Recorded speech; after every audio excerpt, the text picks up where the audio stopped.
welcome back to Humble Pie. I'm your host, Jimmy D, and we're back again for round 2 of this Nexus event. Austin at the camera, really looking forward to it. Spencer dominated me in the last one. It was a lot of fun. I hope you guys enjoyed that matchup. It was great for me to play it, honestly. But Spencer dominating, going to take the 1 seat, and he's going to be at the table still at table 1. He's going to be playing up against a new deck, though. One of the decks that used to be what they considered to be the top of the meta, Master Yi. I'm sure you saw it on the thumbnail. It's a fantastic deck. This deck does something that you kind of would see if you saw the certain deck list with the what's her name, Misfortune deck, similar, but it does it a little bit better, and it does it better, and I'll show you how. This one's unfortunately not massively played yet because there was such a limited run of those little battlefields that had this one locked in it along with Annie. So there's very few people that actually have this. Not to mention it's really hard to build this deck. You know, some of the cards in it extremely difficult to pull. But now that we're starting to get the rerun set, we're starting to get these access to these cards. It's going to be more and more relevant that you're going to see this deck see some play, because it is very effective at what it does, and what it does is drop big boys. Let's get into it.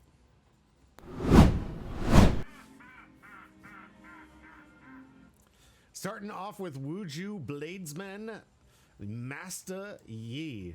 Really cool card that says, while a friendly unit defends alone, it gets a +2. You'd think this thing is like a mid-range deck. You'd think, wait a minute, does it play little characters so you can kind of give that cheeky little +2 to the bonus? No, it's a big boy player. It plays the big beefy boys. Likes to control the game, tries to slow your opponent down, stop any explosive plays, kind of like manage the board state, keep the tempo in its favor until it can eventually get to its key card, and then just start dominating with creature after creature that are just absolutely unbeatable in most showdowns. Starting off with the 6 and 6, as you'll normally see in this current meta, as we're splitting up the good cards. Charm, beautiful green card, move an enemy unit. Doesn't matter where, just move it.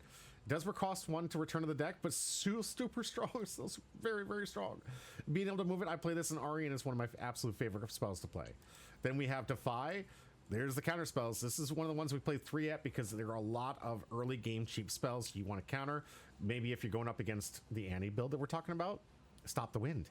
Make sure you have one up to, or bluff it if you can, to make sure that they can't get that wind combo off on you. So it's a key card against a lot of these different combos you're seeing people play today, and you're gonna want to have an answer to it. This is one of the best answers in the game. Can get the tempo in your favor, can stop them from getting massive points, stop them from explosive plays, and maybe prevent them from destroying anything that might disrupt your way of play. Then we have Sabotage. This is your simple discard effect. It only targets spells. If you're a Magic fan, it's like Dispel. If you're really don't have anything else to really relate it to, there's not a whole lot of things that allow you to look at your opponent's hand and discard spells, but can't take units, but can take spells and can recycle it, basically put it in the bottom of the deck with it. So it allows you to get full knowledge of what your opponent's playing and gets rid of one of the key cards out of their hand. So it's a 1-for-1. Will cost you a rune, but definitely worth it. Another good counter card against this Annie deck was going to be the Rune Prison. Love this. Stuns a unit. I've won a couple of games with this with Ari. I love this card. Stunning the unit basically prevents it from being able to do damage during a showdown. If it survives and you can't do enough damage to it, it'll just push it back. But that's essentially enough to stop a turn. I've been able to win games just by holding because they came in with this massive unit. And I was like, nope, stun, push it back. You can't do this anymore. It's going to return rested, and I don't have to worry about the threat no more. Discipline, staple in most green decks, mostly because it's very cheap at 2, buffs by 2, and you get a draw card, so it recycles itself. There's a lot of battle spaces where you target one of your units, it gets you get a draw card, so sometimes you get to combo that to draw 2 with this. Very good card, love Discipline, played in most green decks. Challenge, another orange staple, very good card, does require you to return a rune for 2. But choose a friendly unit with an enemy unit and deal damage equal to their mights to each other. So you avoiding them to having buffs and avoiding them to have to deal with the showdowns and avoid having to deal with a lot of complications. You can take your big beefy unit and punch out one of the cards that you might have issues with at the battle space to knock it out and then freely tackle. This can help you avoid any traps that they might have. Also might just allow you to have a more favorable trade option, especially if you're trying to take out their big unit that you slightly beat, but you can't beat all the little winnies that are holding the base. Then you, after you play this card, come in and to the base and just knock it out, and you clean board, clean house. 2 card special right there. Take one of the big units and just clean house with this. But great way to deal with the battle space if you're worried about them holding, especially in the late game. Sometimes when you can only move one unit and conquer one and you can't stop them from holding it, well, guess what? You can kill the unit in response for a simple 2, and make sure that you keep that battle space free so they don't get the whole point for victory. End game could be in your favor. Channel 1 Rune Exhausted. If you can't, draw a card. That's just a great... I love this ability because sometimes you just have too much runes. You already tapped out, so it's just a nice little cycle to draw a card otherwise. But this is part of the theme of the deck. If I was to call this in Magic cards, this would be a blue-green deck because it has the counter spells for the blue and it has the ramp for the green. And on top of that, the beefy cards that we're going to get into in just a minute. Find Your Center as another draw card and channel a Rune Exhausted. So a nice simple play. If you can do it a lot cheaper if your opponent score with 3 points or more, then you can do this for 2 costs less. So it'd just be 1 cost for a draw card and a rune ramp out there. The next best counter spell, but this one only at 1 because it does cost quite a bit. You do have to return 2 runes with this, but it counters any spell. Extremely important. The other one had limitations to the cost. This one can stop your time warps, the Cathian Rains. There's so many things that this thing can stop. It doesn't stop the reduction or the cost of the card. So if they have to return too many runes, you can blow out some massive games by just being able to counterspell it. It's a very good card. Something you probably should put 2 in against certain decks, and I'm sure it is in the side deck. But this card absolutely effective and efficient, and even possibly stopping the anti-combo that we might get into in just a minute. Catalyst of Eons, channel 2 runes exhausted. If you couldn't, channel 2 runes, draw a card. So it is a 4 for a draw 1, but at least it has that ability so that it's not just a dead card. And channeling 2 runes, extremely effective. Starting off with our first big beefy monster, Tasty Fey Folk. This one with the accelerate ability and on death kill channels 2 runes and it draws you a card. So a nice little replacement effect, but you got a nice little hasty 6 coming in. So not the most powerful of accelerate cards, but still very good. And it's nice that the death kill does help you do what the deck wants to do, which is kind of ramp out. And before I get into a lot of these big beefy creatures, let's just talk about what's bringing it out on what we're doing with all this ramp. This is the key card of this deck. You're going to see the same thing, and it's so good. It was the same thing in the Misfortune deck. You get a Dazzling Aurora. It's a gear, sits out all the time. If you don't have an answer to it, tough luck, because you're going to have to deal with this card. At the end of your turn, reveal cards from the top of your main deck until you reveal a unit. Play it, ignoring its cost, and recycle the rest. So essentially, while this is out, every single end turn, you're going to be dropping big, beefy units from your deck into play. If you already occupy a battle space, you can deploy it right to the battle space. Or if you're extra cheeky and don't, at your end step, Dead Bloom Predator has an opportunity to come out for free, and you can play this one occupied to an enemy battlefield. So you can have this one at the end turn basically battle a battlefield and take it over and get a point in your end step, which is pretty devastating. Really strong unit with 8. And then it opens up for other plays where you can start sending units to back it up if you want to. Another beautiful card here with the Anivia. This one, when I attack, deal 3 damage to all enemy units there. This is 3 damage, so you can board wipe essentially if it's just a weenie board. Then just capitalize with your 8 power on top of it. Only when attacking though, but still a good beefy unit. The champion for this deck has ganking. Nice little stats of 7/6. Really, what we're doing here is it's a nice little unit to have, and it does have the ganking ability to help you in the late game make sure you can maintain both board states and control. Maybe you're trying to take it over so you can deploy more of the big units from the gear. We've got White Flame Predator. This one, when you play me, give a unit +8 this turn, so you can give any other unit +8 or itself. It says a unit, can be itself. This could be a 16 or buff anything else if you want to protect it. Then you have the Volibear Shield 3 +3 when defending and tank, so all damage has to go to this one first. And when an opponent moves to a battlefield other than the one this one occupies, draw a card. So nice little essential, like, oh, am I too big for you? Well, go ahead and try to move to the other one to mountain up against those defenses if you can. And if you do, I'm going to be drawing some cards. And this doesn't say once per turn. Nice little protection rune. I like this one. It's a hidden trap, but this one just protects the unit there. So if you kill it, you can play it to basically send the unit back to your base, rested, and recall it, or exhausted. And onto the side deck, we've got some more hand hate. We've got some early game rush here, especially if we go in second. When I'm attacking, defending alone, I have +2. So this comes in as 4 in the early game, which really helps against weenie decks. Another counter spell, because of course you do. You got to make sure you're ready for those decks. and the other Kaisa, if you will, Kiana Victorious. This one with Deflect, so it doesn't have Accelerate, but does have Don't Target Me. And when I conquer, draw a card or channel one rune exhausted. So if you're needing that mid-game challenge, you need something out there to help you with that mid-game, this is a great way to start channeling some runes or start getting some card advantage to help you out there. Very good card. This is just as good as Kaisa, in my opinion, in a lot of decks. But unfortunately, clearly, because it's a rare and because it's not seeing enough color play in this color yet, it's a little bit cheaper. But this is Kaisa Light, if you will. Those are the decks, and this is the round 2 opponent. I hope you guys enjoy it. Could be 1, 2, or 3. Remember, all the content from here is just pre-recorded content that I put music on, obviously royalty-free music, over top of, so you guys can sit back and enjoy that music and enjoy the gameplay. I would love to do some more content where I talk over it, but that's going to have to come when I have more time, money, and resources. That'll come, I promise. I just got to keep at it. Hit the like button and hit subscribe to help us get to that point, and enjoy the content. Just sit back, enjoy, watch these games. I watch these all the time while putting the music over top of it. It helps me. It helps me learn the game plays and the lines, and it definitely is one of the assets to my arsenal of being able to be good at different multitude of different card games that I end up playing in. If I didn't have this, I probably would just be absolutely terrible at all of them. So let's be honest. Hope you guys enjoying it. Thanks for being here. And as always, stay humbro.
Better days by the weather is coming your way. Oh yeah. Yeah, your past might be checkered, but who's they? We all know that the good can't lie alone. She needs the company of the bad and the broke. I'll never take for granted her love, no I won't. When you've had your share of them all.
When you feel the world is over, when you say you feel alone, if you ever need a shoulder, you know where to find me. You know where to find me. You know where to find me. You know where to find me. You know where to find me tonight. Chasing all the city lights. Breathe me in, go on and take your bite. Count on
going to do it for this round. If you've been here this long, hit the like and subscribe button. Help us out. We're a growing channel and just trying to get out as many TCGs and coverage for you guys at home. Brought to you mostly by the people you're seeing scroll over here, my Patreons. The ones that help me fund and do everything I can to try to expand this channel to cover multitudes of different TCGs that you are seeing here. You like the one you're watching now? That's great. We also have other things that you might like, from a broad spectrum of the Bondi to the new League of Legends, Riftbound games, and other independents like Alpha Clash. We like to cover as many games here, and I love all these TCGs. Most of the time I take part in. If you guys are liking this content, though, please help us grow, help us get into the point where we can improve our quality of content for you, and get to the point where you guys really get the product that you deserve. Thank you for being here, as always. This is going to be it for today. I hope to see you in the next video. That might be listed up here. I don't know, editor, can you help me out?